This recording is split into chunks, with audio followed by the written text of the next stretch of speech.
Hey guys, this is Callum from EnglishShooting and welcome back to the channel. I really hope that you're coping well with the various lockdowns across the world, but more importantly, I hope you're keeping safe and keeping healthy.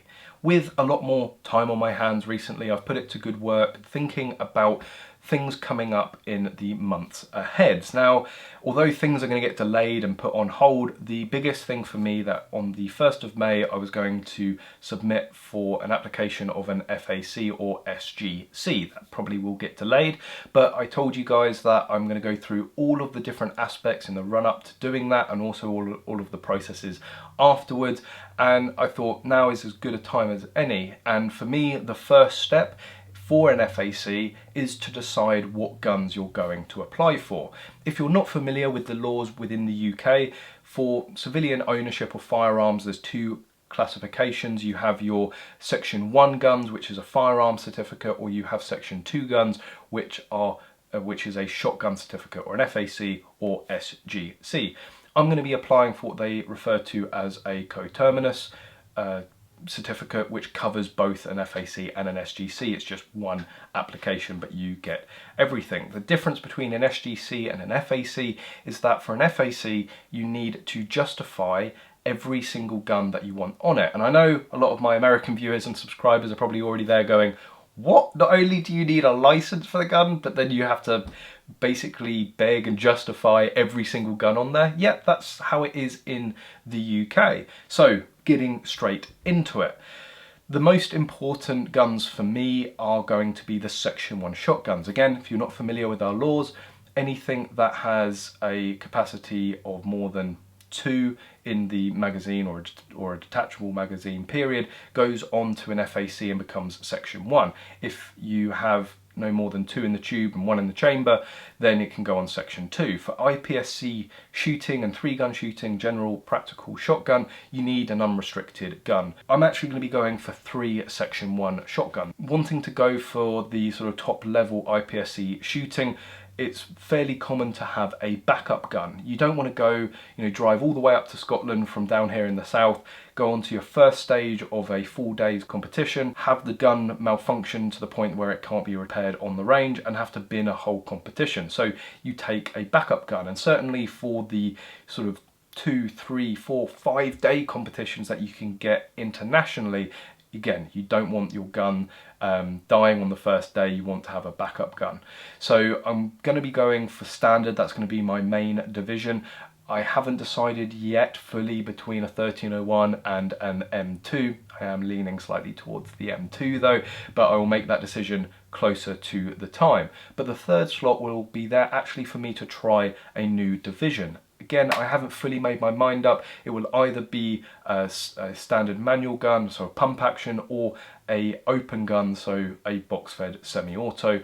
And I want to be able to try as many as possible. And again, because of the way our laws work, basically you can't try the division unless you've got it on your license. So I'm probably going to be shooting the standard gun in IPSC UKPSA matches, and then as a bit of an experiment shooting either the standard manual gun or the open gun in NRA competitions. But it gives me that variety and again, more variety for content for you guys.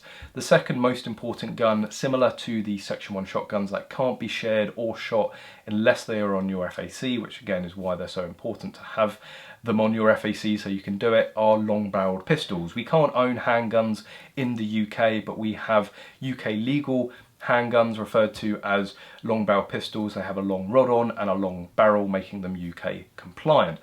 I've completely got my mind set that the main division again will be standard, and I'm going to be shooting the Walther PPQ. Again, just like with the Section 1 shotguns, I want to be able to try different divisions, and again, I can't borrow a gun to do that, so I'm going to need it myself. And I'm thinking of an open gun. Again, probably going to shoot that open gun in the NRA leagues, but it's going to be, I feel like a 1911 or 2011 platform with an optic on it. Probably the Walther Colt 1911, but there are new options popping up every single day, and I may be even tempted to go for one of the CZ Shadow 2 clones that have come out recently from Caledonian Classic Arms and Shield. But again, giving that variety and sort of breadth of competition I'm really looking forward to. We're then on to, I'm going to say, the standard rifles. Now I'm going to go for 2 calibers, and I'm going to do the same with both of them. So I'm going for 308 and 223, and for both of those calibers I'm also going for a straight pull and a bolt action, so 4 guns in total there. The straight pulls are going to allow me to compete in a variety of disciplines in the UK, but also allow me to train for international competitions. So it has to be an AR-15 straight pull variant. And again, there's different divisions for 223 caliber and also 308 caliber, and I want to be able to explore both of those. Then the bolt actions, I love doing target rifle, and there's loads of different disciplines for 223 and 308, and also I may even get into a little bit of hunting as well, so having those different calibers are going to see me through a lot of different shooting. So in terms of what I will actually go for, I think for the 223 it will most likely be a Caliber Innovations Syscar. Heard great things about those, and I know the team that run Caliber really well, so it'd be great to get a gun from them, and then to sort of share the love. I get on really well with Wayne from Northwest Custom Parts, and it would be fantastic to have one of his guns custom built, and I know that he does some fantastic work.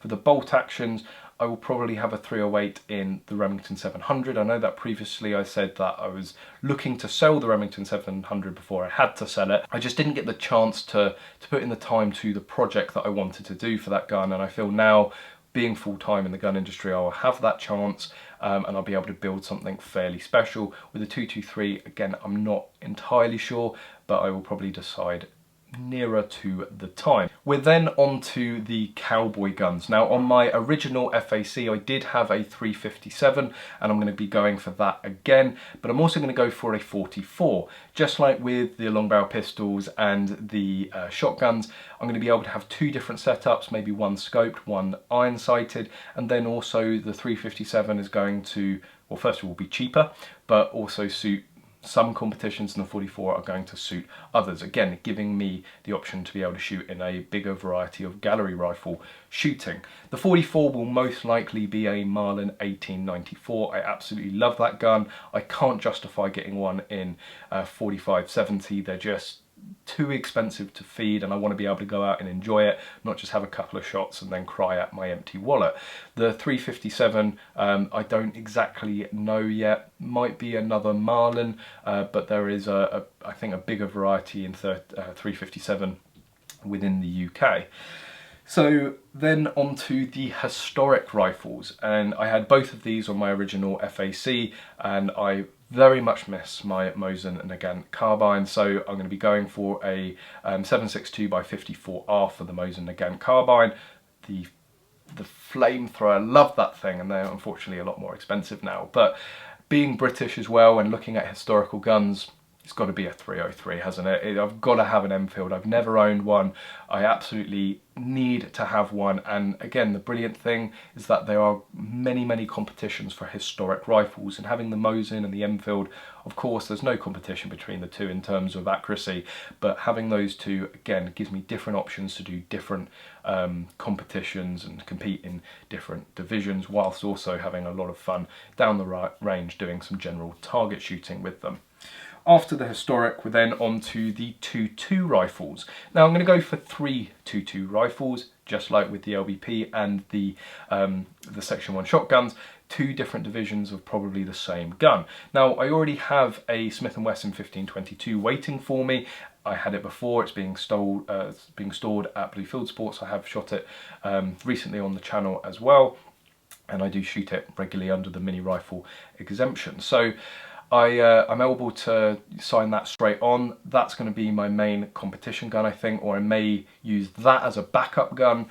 Again, going to some of the large competitions, you want to have that backup gun. You want to be able to quickly pinch parts from another one and interchange, but I'm probably going to have them set up as one as an iron-sighted standard gun and one as an optic open gun. Most likely both will be 1522s. I may use the backup gun as, or the standard gun for a Chris. The Chris Defiance is the only gun that has even come close to making me consider switching from the 15-22, and I don't think you can go wrong with having that as a backup gun or a gun for another division, say again the standard division. That leaves another 2.2 rifle, which is going to be bolt action. A bolt action 2.2 is just so versatile. You can do so much target shooting with it, so many different competitions now. We have the Hunters Challenge, I believe it is, that CJ shooting, that will open it up for me. I can just go and do you know, 25-yard target rifle shooting, and also again having access to the estate, and there's many different sort of pests and quarry on there that I can go out and hunt with that 2.2, probably get a moderator for that as well. And then I'm onto the LBR. Now, ideally, I would like to be able to go for 2 different calibers. I just don't think I can justify it, but it will either be a 357 or it will be a 9mm. But what I know it absolutely will be is a Chiappa Rhino. I absolutely love that gun. I know it can be Marmite. I know it's probably not the best gun for competition out there, but the look of it, the feel of it, and the fact that it's almost like a unicorn gun, and to have it available in the UK, I just absolutely have to have one. But I need to do a bit more research and talk to sort of people that know their stuff with gallery shooting in the UK and handgun shooting, and then make the decision between 9mm and 357. Both have their pros and cons, and I just need to sort of tighten that down before I put in my application, because I don't want to get it wrong. I may find that later down the line I do have justification and need for both calibers, and then I can put a variation in and get them, but at the moment I am just going to limit it to the one. That brings us to a total of 17 guns, but there is one more, and that is a 357 muzzle loading. And of course, being British, that has to be an Alan Westlake. Alan Westlake is the godfather of LBP and LBR shooting within the UK. He's the guy that went out and did it and gave birth to this whole new gun that was UK legal, but still allowed you some aspect of pistol shooting. So his guns, I think, are absolute works of art. They're all sort of hand machined and hand manufactured, and also being a muzzleloader opens up a whole new avenue of competition and a whole new level of interest, because there's so much that goes into a muzzleloader, you know, having to be there loading it on the range, and it's going to be a nice gateway into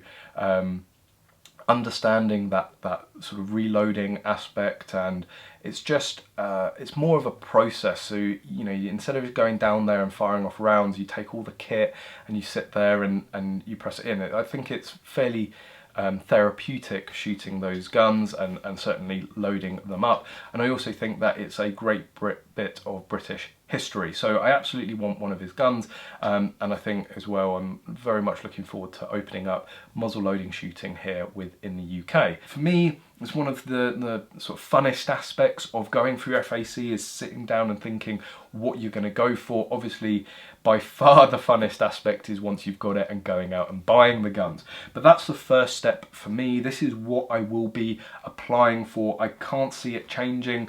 I'm sure many of you will put suggestions in the comment section below. Please do. If there's anything like blaringly obvious that I've missed off of here, please put it in the comment section, but I really can't think of anything else at this point of time, so this will probably be what hopefully is on my FAC when I get it. This is the first video in a series of videos from going literally from, you know, never having shot a gun to getting your first FAC and buying your first gun. So I want to take you through every single aspect. This was the first for me, but we've still got filling out the application form, choosing your references, because you require 2 references for an FAC, basically 2 people to vouch for you. There's the interview you have to go through, there's the storage aspects that you have to go through, and then there's lots of things that you have to go through once you have your FAC, and I'm going to hopefully cover every single aspect, so you should be able to watch all of these videos and completely understand how to get into shooting in the UK, how to get your licenses, and how to buy your first gun. But there we go, guys. Thank you very much for watching this video. I really hope you've enjoyed it. If you have, please hit that thumbs up button and make sure you're subscribed for future videos. And as always, guys, I hope to see you soon.